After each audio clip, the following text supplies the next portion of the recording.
political environment has gotten a lot more younger voters energized and ready to head out to the polling stations. Exactly. There will be a big younger voter turnout just because it's pushed so heavily onto us in schools, like especially nowadays. It's like everyone's like, yeah, you guys have to go vote since you're 18 now. No, because even though like voting is encouraged more than it was in previous years, I still feel like younger people don't feel like their vote counts, so they're just not going to vote because they don't feel like it's worth it. I think that we've gone up since 2016 in younger voters, so I think the school is probably going to follow suit. Yeah, I think it'll be along with the blue wave that we're supposed to see anyway. So I think younger people are going to turn out more. There will be a decently high voter turnout because it's seen as like a big election and democracy is being more and more pushed anymore. So like your say means a lot more now than it may have in previous generations. I think there'll be a high voter turnout amongst young people because most young people are very anecdotal nowadays, very liberal, and we have a strong liberal candidate in this election.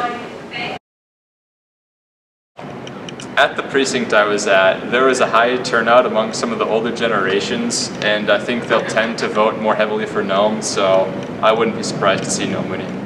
I think Nome's gonna win because we're like go to the whole very to me good night.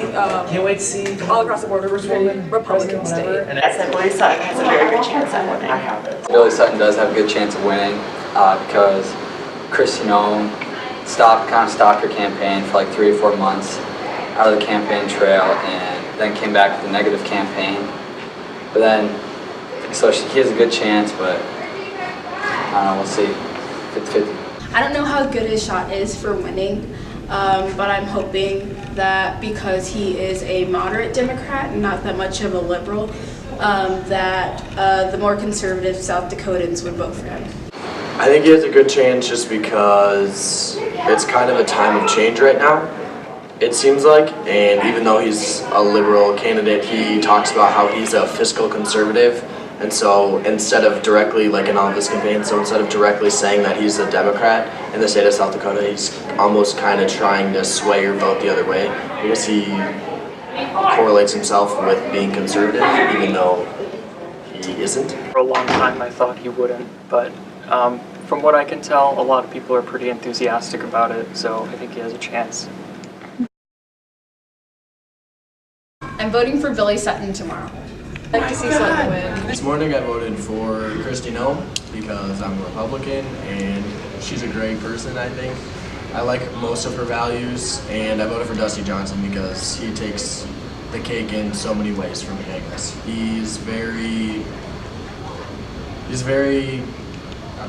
outgoing and he knows how to fill a room with his voice, and he can, I don't know, his views and my views correlate very strongly. I'm going for Noem to win because I agree with her 1970s statements. never to be repeated ever again because it is so political. I voted for Kristi Noem if I was able to vote because she's a strong conservative, she has great values. I voted for Billy Sutton because I believe he is our best candidate for government. I'm going to vote for Sutton. Sutton, I think that he's just the more progressive candidate. He I think is generally going to bring South Dakota to a state that looks more like something on the coasts, and I think that that's what South Dakota needs. I think it needs more progressive policies, specifically with regards to healthcare, and I think we need higher wages, among other things. So I'm hoping that he brings at least some of that to here.